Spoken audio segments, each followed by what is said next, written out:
Okay, well, thank you all for joining, especially on a Monday morning before the Thanksgiving holiday. Just want to welcome you, and glad you're here.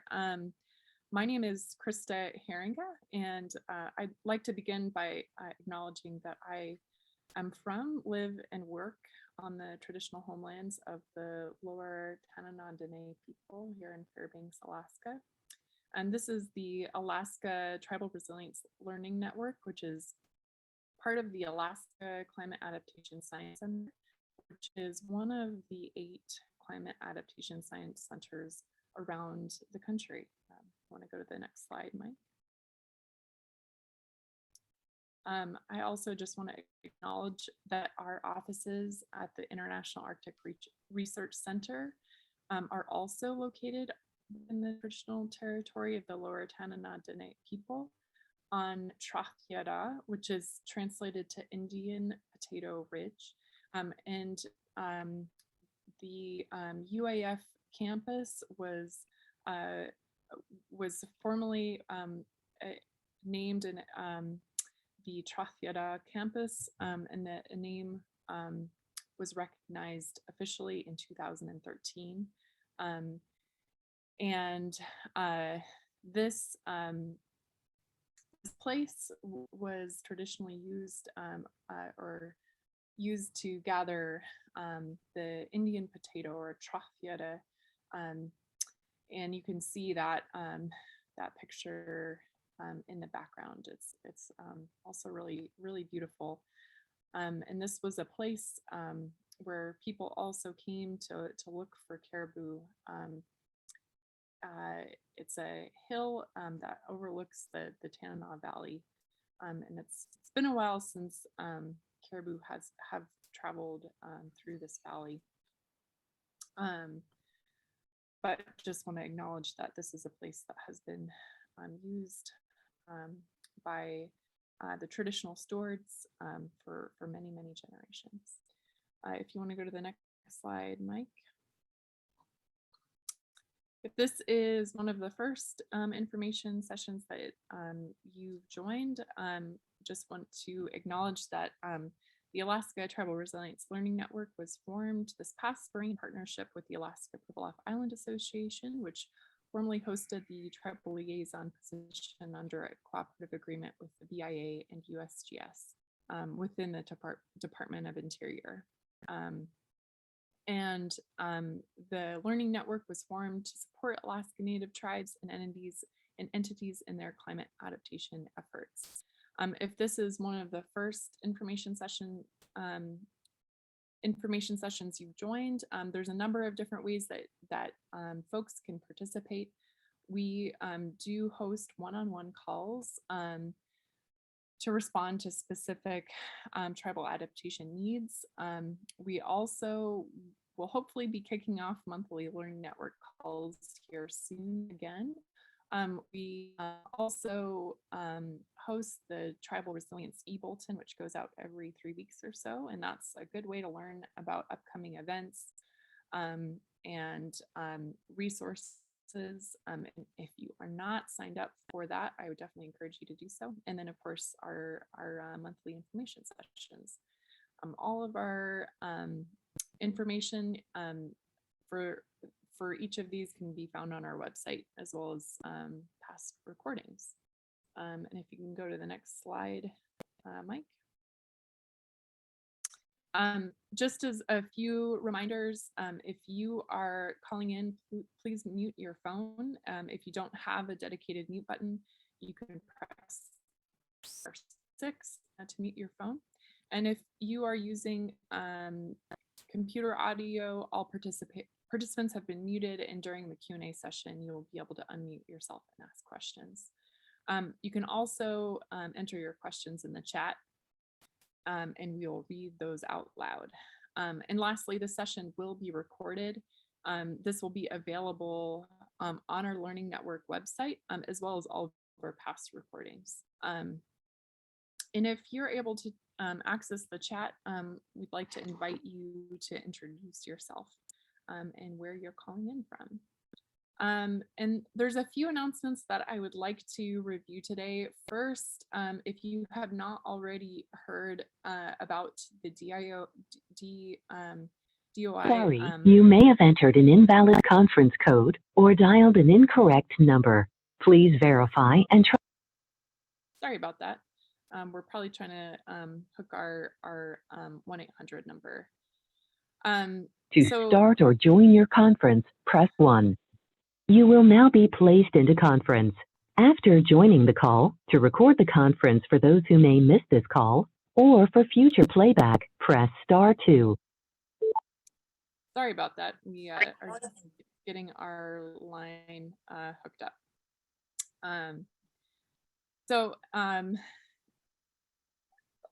If you have not already heard about the DOI listening sessions next week that are focusing on climate adaptation needs here in Alaska, specifically related to relocation, manage, retreat, and protect in place, I would strongly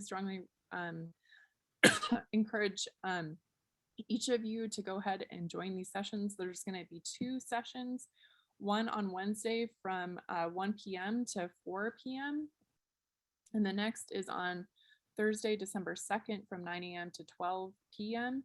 And these are really, really important opportunities for tribes as well as village corporations to give their input on DOI strategies for climate adaptation. And I'm sure, as many of you know, there's been a pretty substantial up in funding for both the BIA Tribal Climate Resilience Program funding, but there is also a lot of funding within the infrastructure bill. And so these sessions are really important in terms of informing the Department of Interior how those funds can be directed to best support tribes in climate adaptation, specifically related to relocation, manage, retreat, and protect in place.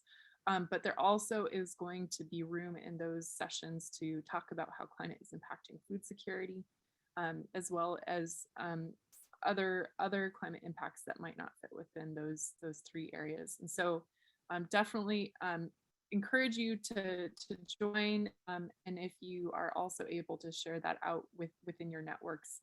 So this is just a really, really important opportunity to have tribes share their voice on these issues. And 2 other sessions I just want to mention. We will be hosting in partnership with a few other research faculty here at UAF, Katie Spellman and Krista Mulder, a listening session on how Alaska berries are being impacted by climate change. And our first listening session will be hosted on December 9th at 11 to 12 p.m. We are going to be getting our registration information up on that session here soon. It's going to be a series of 3 listening sessions. So we're also going to be hosting one in January, and then the last one will be in February during the Alaska Forum on the Environment. Also just encourage folks to participate in that session. And then lastly, our next information session we're going to be hosting will be December 15th. At 11 a.m. And that session will focus on how folks can access and use some of the tools that have been developed by the Scenarios Network for Alaska and Arctic Planning, and how those might be integrated and used within a tribal climate adaptation plan. Okay, next slide.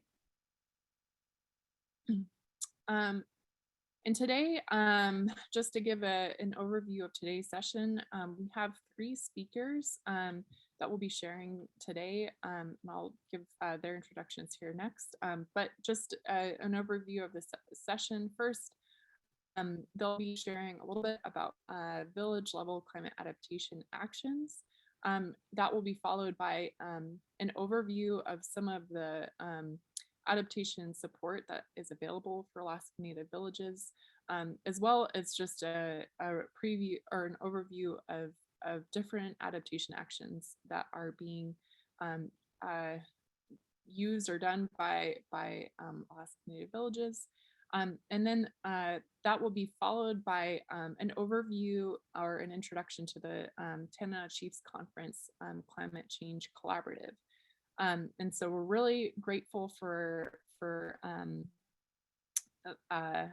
the next slide, please, Mike, for Nathan Ellsworth, Barrett Ristroff, and Deborah Lynn, who are going to be sharing with us today. And I've had the privilege working with all of them previously. I first met Nathan when I was working as the coordinator for community partnerships for self-reliance. And it was really through my work with Nathan and the community of Andvik that I was really first introduced to the incredible importance of traditional place names and understanding how changes on the landscape, how much history there is within place names, and how they can really be used to understand how the significance of some of the changes that are happening on the landscape. And so really grateful for Nathan to be here today. And also through that work, I first met Barrett and Deborah. Barrett also just brings in a wealth of experience and knowledge on just the adaptation process and a lot of the nuts and bolts on how to navigate the fairly complicated legal and funding mechanisms that are available to Alaska Native tribes to work on adaptation. And Deborah Lynn also got to know her and her work with the TCC Hunting, Fishing, Gathering Task Force, and she really has jumped into a lot of work related to climate adaptation. So really grateful for all of them to make time today to share with us. And with that, I would like to go ahead and turn it over to Nathan, who's going to be kicking off our session today.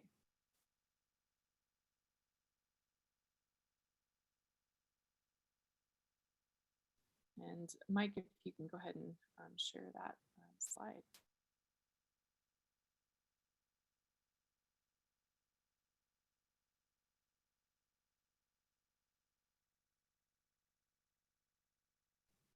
Actually, I'm kind of wondering if Nathan got kicked off because I'm not seeing him there.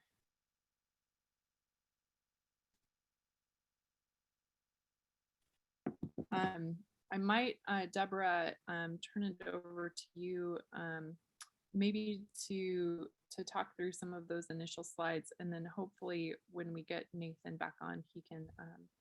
Maybe this is Barrett. Maybe nothing, just in the interest of time, because we're already like 15 the hour. We could jump over to the skip Nathan's part for now, and then try to join him, so we're not, trying to explain it to not very good ways, and then have him come back and re-explain it. And we have to explain it not ways. We can do that towards the end.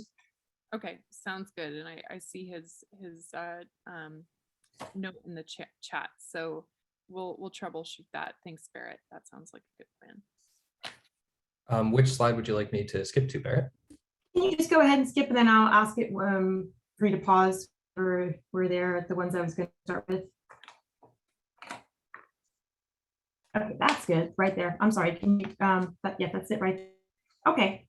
So all I was going to do is just give a little background on where things are at in Alaska with adaptation and research. And I'll just where I'm coming from. I worked on my PhD a few years ago, trying to get a statewide picture of how all of the tribes are adapting. And of course, that's impossible to do, but it doesn't stop people from trying. What I noticed at the time, and this is a few years ago, was that there's so much research on vulnerability. It's almost like a pageant of which community is vulnerable. And just real focus on vulnerability. And my interest was flipping that and I'm getting straight jogging to some of the adaptation, not to suggest that there's a time and place for vulnerability research, but I want, sometimes we focus on that to the detriment of moving forward with the business of adaptation when people know what they need to do, especially in the villages. In terms of the adaptation research out there, again, I see a lot of it kind of getting siloed, which is important. It's important to have people doing in-depth look at some of these things, but there's a danger of something getting siloed into, okay, great, there's a lot of adaptation research on how people are changing their subsistence practices, which is great. A lot of looking at what's happening maybe with cost, and that's not even adapting, maybe just that's back to vulnerability. So my interest was the adaptation is much bigger than even just climate change. Lots of forces synergize to make life hard in the villages. And when I talk about adaptation, or when I think about how researched, I'm very interested in the bigger picture of how do you adapt, not just to climate change affecting your subsistence, but also that you have maybe more and more hunters competing for that. You have laws that are constraining how you carry out your hunting and fishing. So take a very big picture approach of adaptation and a big picture approach of what the laws and tools are out there. To me, we didn't have Reuben Henry today to talk on this presentation, but he talked before about how he's figuring out ways to build houses in Italy. And to me, that's right in the middle of adaptation, because all villages need to find ways to build climate resilient, just houses. That's adapting. But I think part of the problem is a lot of our focus ends up being having so much money on just research, very basic research, not always applied research, a lot of money for research, a lot of money for paying for adaptation, less funding for actually carrying out some of these things, and then also hard to just catch a unifying thread of what is everyone doing, what is the bigger picture. So I think this seminar that y'all are doing is great because they can provide a thread. But if you can jump to the next slide, please. I'll give you this blurry picture of what I'm talking about. Okay, I didn't expect you to read that, but that was just something I was doing when I was working on my dissertation, trying to map out who does what agency does what. If I want to deal with this aspect of adaptation, where would I go? And it's very hard for anyone to follow, whether you're a PhD or just someone trying to get money into your village. There is not a adaptation relocation agency. There will not be an adaptation relocation agency because adaptation is so comprehensive and goes across the board and touches on things from subsistence to how are you building your houses to land use and many other things. So go to the next slide, please.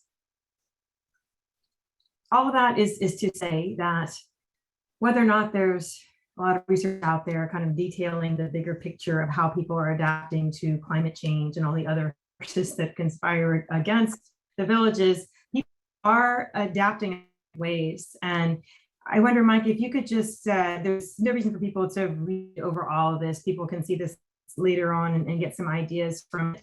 But if you can just spend 5 seconds on a slide and then I was wondering how theirs looked.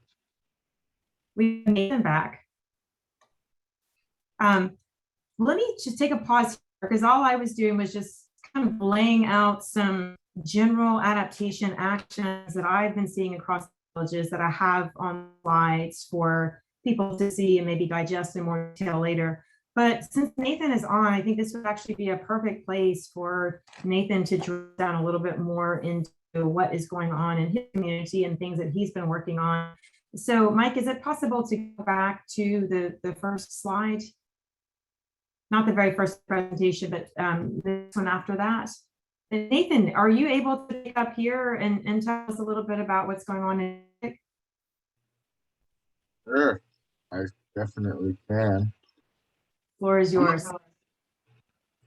Okay, good morning, everybody. My name's Nathan Ellsworth. I'm not sure if they did introductions. My internet was a little spotty. I'm the environmental director out here in Andic, and I've been here for probably 12 years, maybe a little longer in this position. Lived here all my life. And yeah, I run the environmental program, which is a EPA funded grant called the GAP program. And in that program, we do a lot of environmental work from everything from solid waste management to climate change adaptation and mitigation strategies, energy efficiency and renewable energy, water quality, air quality. Just with the GAP program, it gives you a pretty wide range of stuff you can work on. But recently, I've been getting more involved in climate change. It took me a while to start doing anything climate related because I always thought that we were such a small community. What can we really do to stop climate change? It's going to happen whether we like it or not. That's kind of, after a while, that's kind of where I started getting into more adaptation and trying to find ways that we can help mitigate some of the problems we have out here. So one of the things most recently started working on is what's it called? Active layer monitoring, and which that is the, you see the picture there in the middle, it's monitoring the active layer of the permafrost. I sent a couple pictures to Deborah. I'm not sure if you guys were able to put them on or not. Do you know, or do you have? Yeah, they're in the next Deborah? slide. All right. Move to the next We slide. can go ahead and go to the next slide. Okay. So yeah, basically, what this project is, it's monitoring the active layer using some sensors. So what we got to do is we dig a hole in the ground, find the permafrost, and then from there we put a sensor right on the bottom of the permafrost, and then we'll put another sensor, a couple other sensors, one in around the middle and then one towards the top. And then and that way we're able to monitor the seasonal melt of that active layer.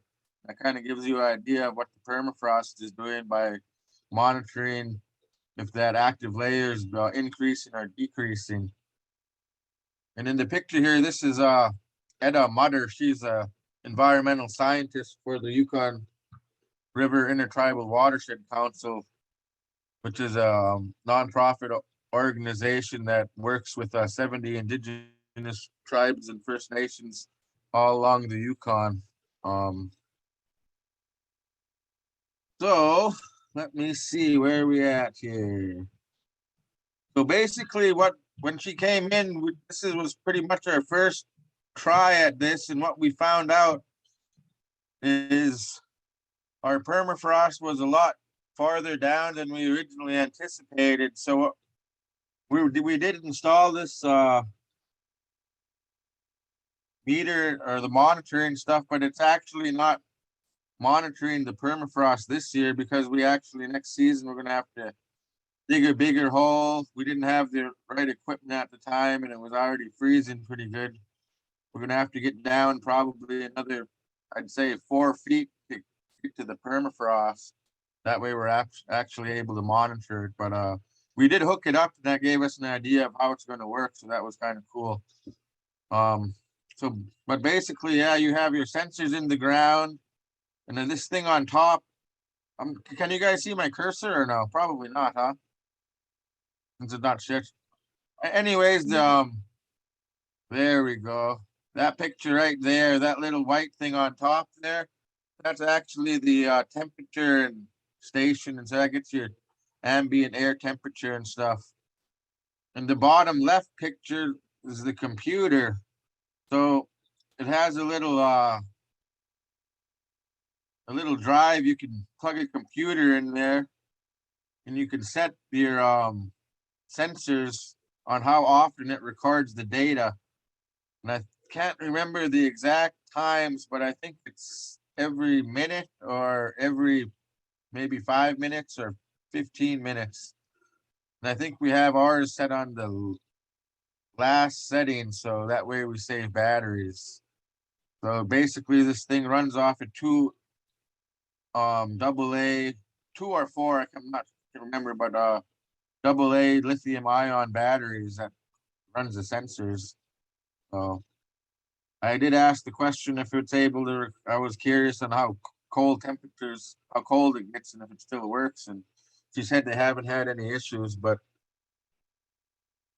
so this is my first time doing this. But another thing she said around TVAC, they've been doing the same type of work for the past 10 years or so. And what they found out is the active layer of the permafrost, it's actually increased. I think she said about 1 meter. So that definitely shows signs of we're getting warmer and things are thawing out. And having this information is going to be very critical, I think, when it comes to construction, where you're putting buildings or where you're putting pilings for stuff. So I think this is pretty good information. Looking forward to the data we get, which would actually not going to be this year, but it's going to be next year, because like I said, we actually got to dig a bigger hole and get down farther to hit our permafrost. But it gives you a good idea of what this project is and how it works. I guess I'll stop there, and I don't know if we're doing questions at the end or what, but I'll go ahead and pause there, I guess. Thanks, Nathan. That's actually perfect. I think we're going to go ahead and get through this and get to TCC is doing, and then any time left, I think it'd be great for questions or chat stuff and write stuff in the chat box. Should I mention some of the work on how I got involved with TCC, or should I let now, or? Yeah, kind of mentioned that. So since this is a TCC project, want to get that, Brandon? But yeah, basically, I got involved with the TCC resilience project through I got an invite through Bob Sattler. We were working on a project with BLM. It's a whole nother project, but I started asking him a few questions about climate change, and then he just happened to mention this grant, and some of it was just in the beginning stages, and he invited me to participate, which was I was pretty excited to do with some of my work. So that's kind of how it went about. Got invited, then I met Deborah and Barrett, and just recently got asked to participate in this call. But basically what we're trying to do is they're working on a handbook, a climate change handbook, which would be a living document that kind of addresses climate change issues and how tribes and villages can help adapt to the changes. So, but yeah, I'm excited to be a part of the group, and I look forward to the next year or two. That's it. That's perfect, Nathan. Mike, I wonder if you just flip through slides and we will keep flipping right through the adaptations in there that I'm seeing across in the last flip through those. People can look at those more later at their leisure. You just keep on flipping. So there's a few slides just listing them and explaining things that people are doing, including the work that Nathan is doing. So we can keep going. And here we go. We can stop here. And Deb is really the lead on the ground on all the work that Tanana Chiefs is doing with this climate change collaborative. That's the fancy term for an overlay kind of program that's not siloed in one particular department, but is working across the different groups at CCC. So how about I just pass it to you to pick up from here.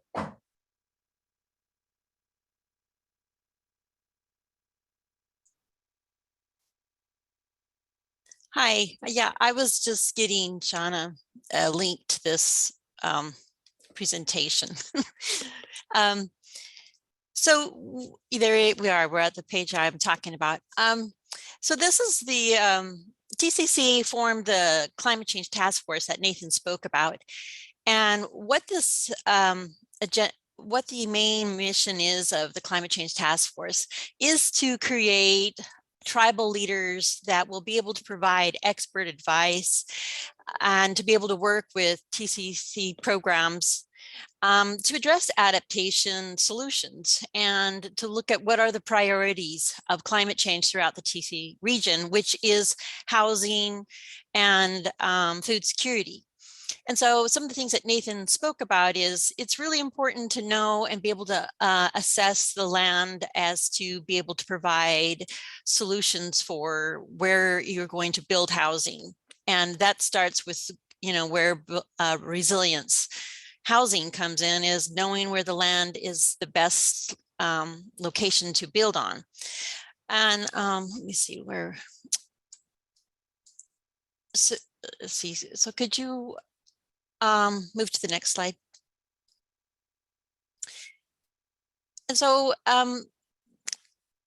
TCC's Climate Change Task Force has been working to our new stage, our new grant that we're working into is creating a community plan throughout TC region that's going to help the communities be able to utilize this plan to be more than just a document that's to be filed away like Raiders of the Lost Ark. This community plan needs to be a living document that actually plans for the future and is a reference tool, and it's an action plan of what is impacting the community, what are the actions that need to be taken to protect the community and to protect cultural traditions and land use, and to be able to adapt to subsistence changes. And so these items right here are some of the things that should be considered when you're looking at your community plan that would help, take a look at what are we doing to implement these different items into your community planning. And that is a house right there that Ruben is building in Huslia, and he's utilizing his, they have a mill and they're utilizing their own resources to build this. And some of the things that came out of a climate change collaborative meeting with TCC, different programs, was that resilient housing is traditional housing of logs actually held heat and helped housing to be cooler in the summer months, especially as the summer is getting warmer. And so being able to go back and utilize traditional building of log cabins is part of some of the work that Ruben's doing, and which does go inside with some of the solutions that came out of our TC collaborative meeting. Also in some of these decisions, I'll just quickly introduce Will Putnam, who's on our presentation. He's our director of forestry, and he works with the wildfire department and being able to assess what is happening with the TC region forestry with climate change impacts. And so he's a good resource to reach out to if you have concerns or questions about those climate change issues. So the next, could you go to the next slide? So the next slide is just a snapshot of what we did with Northway. They were coming to a conclusion of putting their their community plan together. And we suggested if there could be something to address climate change. And Bruce Irvin, who lives out in Northway, he was able to utilize a TC drone to go out there and take some pictures to show and give an aerial perspective of some of the, the water and the erosion that's happening and then input some verbiage into the community plan about what's happening with erosion and climate change in the Northway plan. We have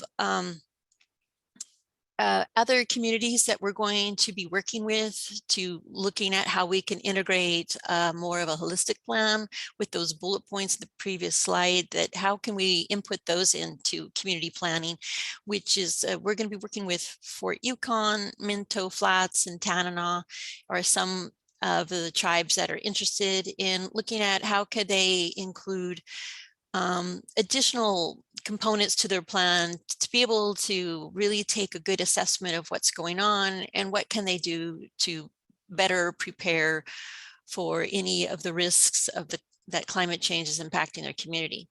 Okay, the next slide.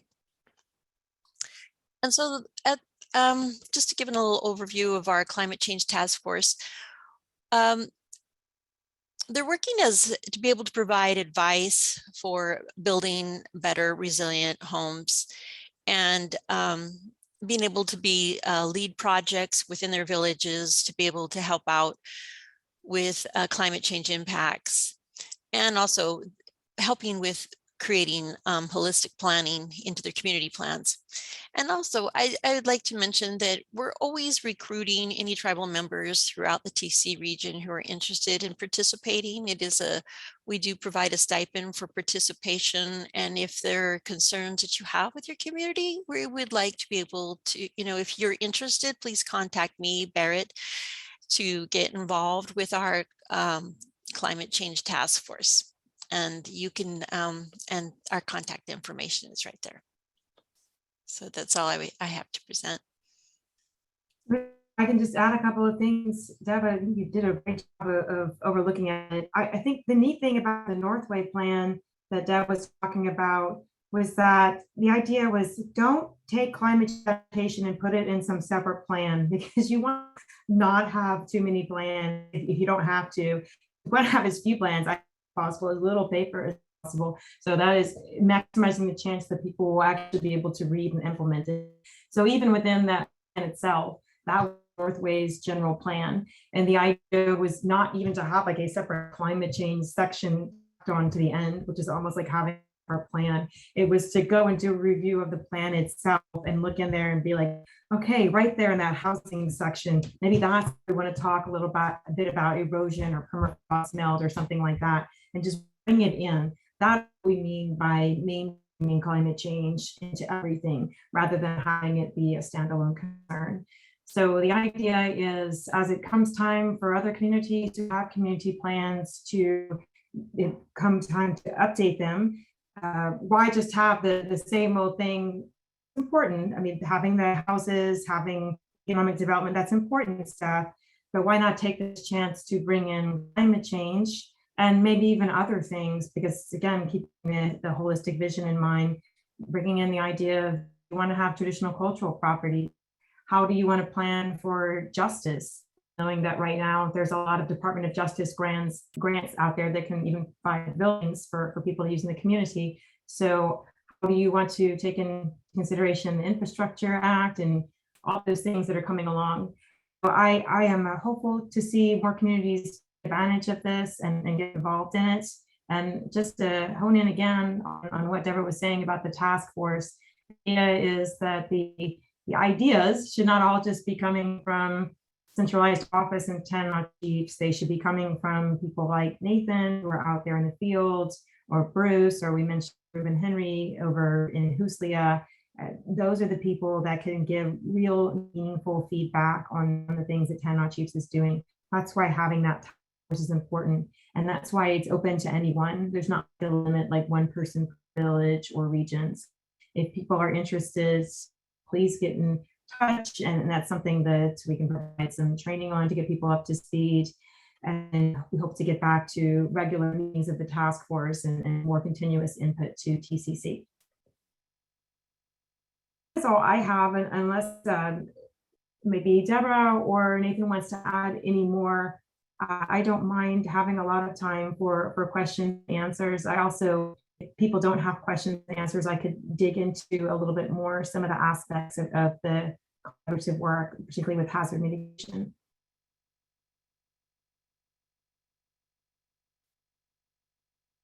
Well, thank you, Barrett, Deborah, and Nathan for your presentation. And yeah, I also just want to invite folks to go ahead and share any comments or questions you might have. You should be able to unmute yourselves, or you can also go ahead and share your comments or questions in the chat. But I might just actually kick it off with a question I have, or I'm just hoping that you might be able to talk a little bit more about the TCC overlay department. And I guess one of the things that I think is particularly important for some of that work is both the efforts related to mainstreaming climate adaptation planning on the village level, I think it's also significant that that is also occurring at the consortium level. And so if Barrett or Deborah, if either of you would be willing to talk a little bit about the process that has been happening at the TCC regional level about how to facilitate better coordination among those programs, that would be really great. I can take a stab, and then maybe you being on the ground, to add more, or even if John or someone else wants to add more. I know that TCC has been reorganizing some of the departments and structures, so I'm not sure exactly where things stand, but I say the whole idea that I had coming in from the beginning, I was a little bit strident about this. I did not want to see it being a standalone thing, because I was, like I say, adaptation about everything. It's very much right there involved in the planning. It's there in the emergency response, and it's there in the gap. It's all these things. So that's why I didn't want to see just this thing that was going to reinvent the good work that everyone at Tanana Chiefs was already doing. Rather, I wanted to see it kind of hold hands with everyone. So maybe the name of the climate change efforts has shifted from time to time. I've been calling it the Climate Change Cooperative. At one point, I was trying to call it the Overlay Department. I don't think it matters so much what the name is, but the sentiment matters in terms of it's, the idea is have someone on the ground there, the main point of contact, which is Deborah Lynn, and make sure she's there to kind of hold the spokes of the wheel together and then extend the wheel out among to the different departments. Maybe Debbie, something to add, or anyone else from TCC. Yeah, this is a really good illustration that kind of shows how many different departments we have.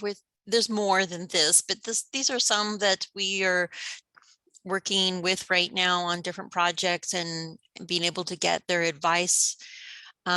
So if anybody's interested in reaching out to Tanana Chiefs and have concerns about climate change, these are the different departments that are available that you could be able to get resources, information, assistance from.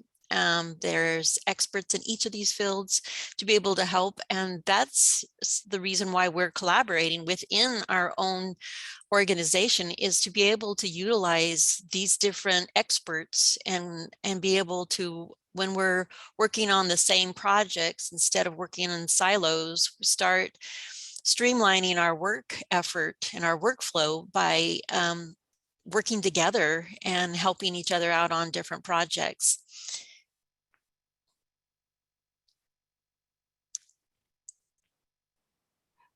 So maybe turn it back to you if anyone has more questions, because I have a risk of grabbing the microphone and talking too much. That was why I tried to make everything really short. I maybe almost made it too short. If there aren't questions, I can talk a little bit more just about some hazard mitigation, because that's been the bulk of the work lately. But otherwise, if people have questions, maybe it'd be great to hear some more questions.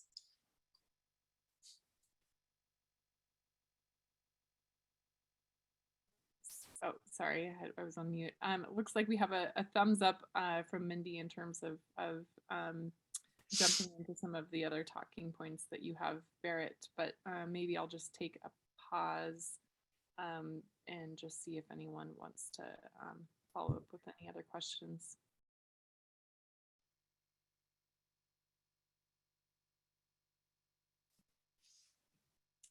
I'll just do my little tap dance for hazard mitigation and hazard mitigation plans. And I see a lot around the state of adaptation plans. And I mentioned before, I'm always a little bit leery of these standalone adaptation plans, kind of wondering what they're going to do. Are they going to go to the capital improvements? How are they going to be used?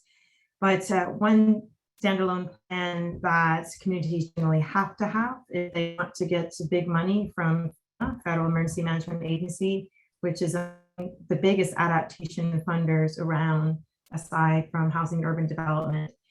So if communities want to get this funding, then they do have to have something called a hazard mitigation plan, which is usually ends up being a standalone plan. I had done one combined with climate adaptation just to bring in a picture than FEMA usually concentrates on. And when I did on subsistence and just temperature and landscape shifts as well. But every community who wants to be eligible for the FEMA money will need to have a plan for this. What do I mean by the big FEMA money? Well, if you have a disaster after the fact, there's all kinds of money. FEMA will come in and take over and commandeer things. The village is ready for that, and there will be big money there, and it may or may not be the what the village is hoping for. As an aside, I recommend that villages do some disaster planning to think about, God forbid a disaster comes, but how would they want to rebuild their village afterwards and use that to relocate. But getting back to before a disaster, a hazard mitigation plan is there, or you need that so you can get FEMA's pre-disaster mitigation, which falls into a couple of pots, but the one that people talk about most often, because it's an annual competition, is BRIC, or Building Resilient Infrastructure in Communities. That funding opportunity for any of the villages on the call, that is still open. It is something you can still apply for through January 31st, going directly to FEMA. If you're a tribe, you can apply directly to FEMA for the tribal side for that funding. The only drawback of that is that you have to put up your own match. There's a 10% match. You may be able to use labor sort of thing to meet that match. But that is why you want to have this plan in place so you can get grants, that BRIC grant. What can you do with a BRIC grant? Well, if you get that $500,000 set aside for tribes, you have enough money to do a few things. It could be relocating houses that are about to fall in the water and moving them back from the water. It could be if a house is bad enough shape that it's just not able to be relocated, that you end up buying out the owner and demolishing the building, and the owner uses that money as a start on a new house, maybe the BIA HIP program or IRHA's program or something like that. So that is an option there. It's some of the larger money that's available to the community, this building resilient infrastructure in communities. But if you don't have a mitigation plan, you can't apply for that unless either you're using money to make a plan or you're going to have a plan within the next 12 months. So this is the time, and there's really not that many communities in the interior of Alaska, or even relatively throughout Alaska, that have a hazard mitigation plan. There are more and more over the years because the state has made an effort to help communities get them. But I think it's important for communities, especially tribes, to know this, because if you're in a community where there's both a tribe and a city, it may be that the city has its own hazard mitigation plan. But if the tribe is not part of that, then the tribe is not eligible to apply for that FEMA. Only the city is. Another thing you should know is that these plans only last 5 years. So if your plan, it was more than 5 years ago, it's already expired and you can't apply for FEMA money anymore except to do an update for your plan. So I know it sounds like I've kind of gone into a black hole and meandered, but all of this is to say, this is one thing TCC has really been working on in the last few months. Like, okay, the state is willing and able to help villages, communities, work with tribes now actually to get these hazard mitigation plans. The state has been willing to apply to FEMA for funding to get the plan, and state's willing to cover match, which is something that makes it easier for communities, assuming the state will actually forward with all of this stuff in a timely fashion. So a big push in the last few months has just been to reach out to tribes in the area, say, hey, here's what a hazard mitigation plan is. If you don't have one, do you think you want one? Here's why you might want one. Here's what we can do to help. So some people on the call probably hear me giving that spiel. But even if you're not from the interior region and you didn't get that call from me, it's just important for people to know. You know, in a village, check and see if you have a hazard mitigation plan. And if not, this is the time when you can get money to get a hazard mitigation plan. You get money from FEMA specifically to pay a contractor to write that.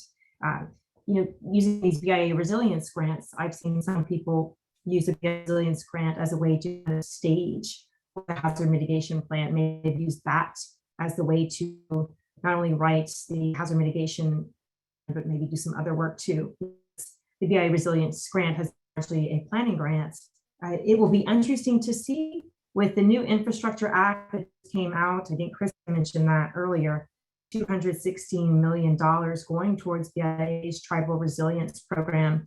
And in the language of the Act, it actually refers not only to planning, which is what the grant has been for, but actually more actions. And so it'll be interesting to see if this of the BIA Resilience Grant that TCC got and that HUSLIA got, and maybe others on the call got, it'll be interesting to see if that scope opens up so that there are more activities that we can do besides just planning. So I'm going to pause because the whole thing about hazard mitigation plans is quite a mouthful.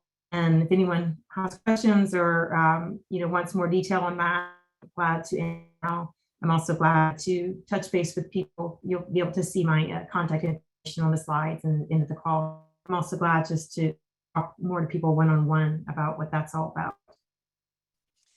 Barrett, do you want to mention that the BRIC funding that's coming up has a deadline in January? If I didn't mention that, yeah, thank you. If I didn't mention that, it's January 31st is the last to get that in. And like all agencies, it's kind of nerve-wracking for me. They all have a complicated system to apply online. So it usually having a consultant do the application for you, unfortunately. Or just taking the extra time and patience, or working with ANTHC or a partner like that to be able to get the application up online.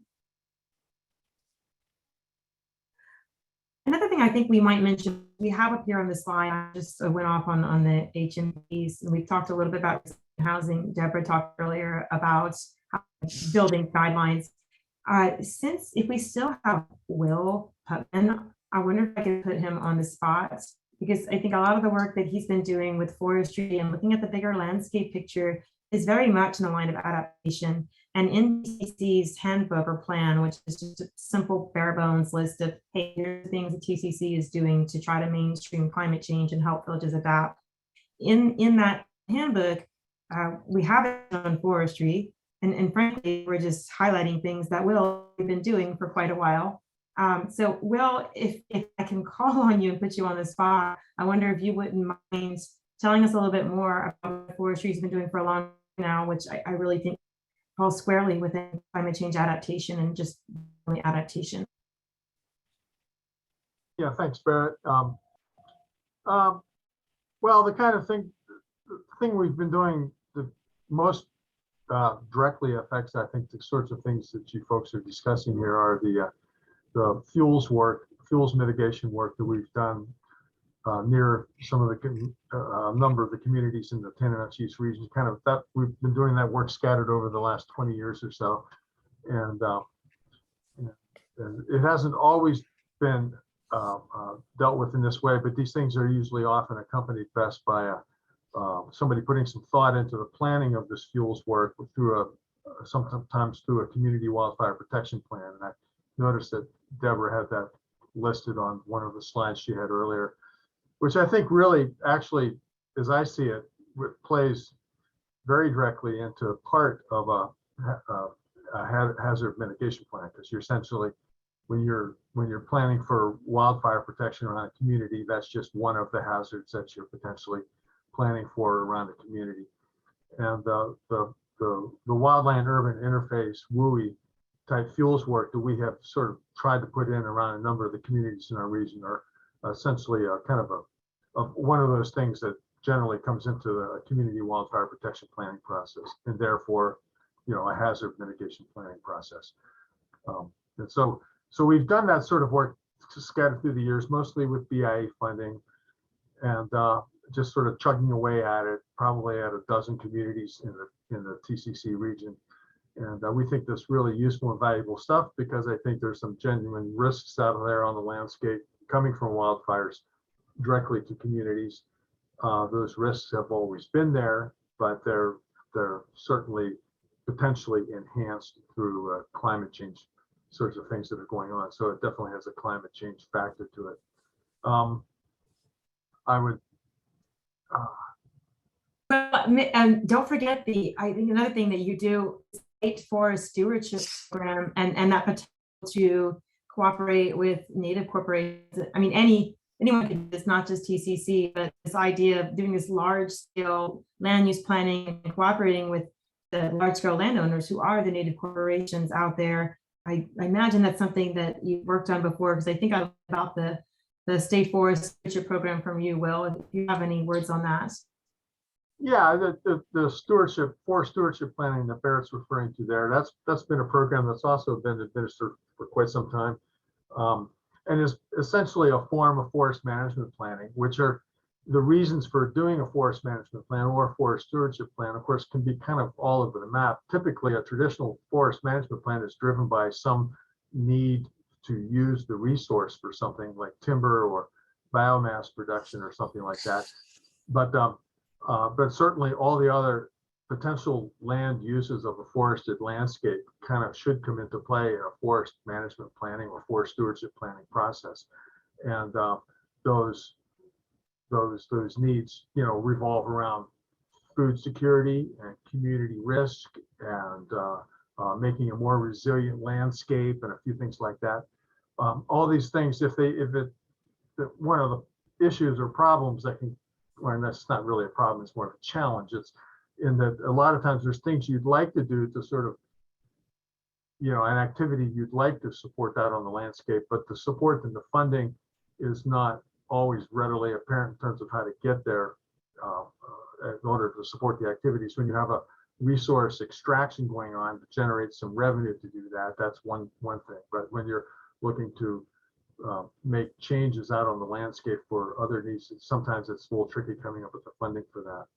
Oh yeah, I did want to mention that back to the fuels issue, strictly the fuel mitigation issue, that there's been, like, just in the last year or two, there's been an increasing drumbeat in the needs for fuels management nationwide. And it's being brought on, especially with all this advent of these mega fires going on down in California and places, and people's communities and homes and infrastructure being threatened by fires all over the place. But there's quite the ramped up increase in interest and the resulting funding for fuels projects. So we envision quite a I know we're sort of evaluating forestry exactly best how to respond to it all, but there's quite the potential for a lot of increased work on fuels mitigation work for community protection purposes, kind of coming down the pike. And that's liable to come through a couple different mechanisms. And I think there's all sorts of things written into the infrastructure bills and things like that are. So anyway, it's going to be quite an onslaught in the near future of interest in fuels projects, fuels work and stuff. Of course, and some of that also can spin into the greater landscape planning process, forest management planning and stewardship planning. And that is great stuff. And we didn't even get to the idea of like planning to use biomass for resilient communities. But I'm wondering, we should probably wrap it up. We're at the end of the hour, and some of us may have other calls to get to. I wonder, we should probably hand it back to Krista to wrap us up. Yeah, thank you, Barrett, and also Will, for jumping in there. And yeah, I sorry, my coworker's squeaking in the back. But I in mentioning that, I definitely think it might be worth exploring a little bit more of some of the fuel mitigation work in another upcoming information session, because it's definitely an emerging concern for a lot of communities, especially across the interior, but in other regions as well. So I just wanted to thank you all for joining today. And just as a reminder, next week, Wednesday and Thursday, are the DOI listening sessions. Please consider joining and giving your input. I just will also note that that space is meant specifically for tribal representatives. So everyone else will be in listening mode only. So if you are a tribal representative, it's just really important that your voice is heard, and then for other folks, just a chance to listen to some of the concerns and issues that are being voiced during that time. So with that, I just want to thank Nathan, Barrett, and Deborah, and also Will, for sharing a little bit about the TCC Cooperative and some of the work that you're doing in your region. So thank you and have a good afternoon. Take care, everyone. Thank you.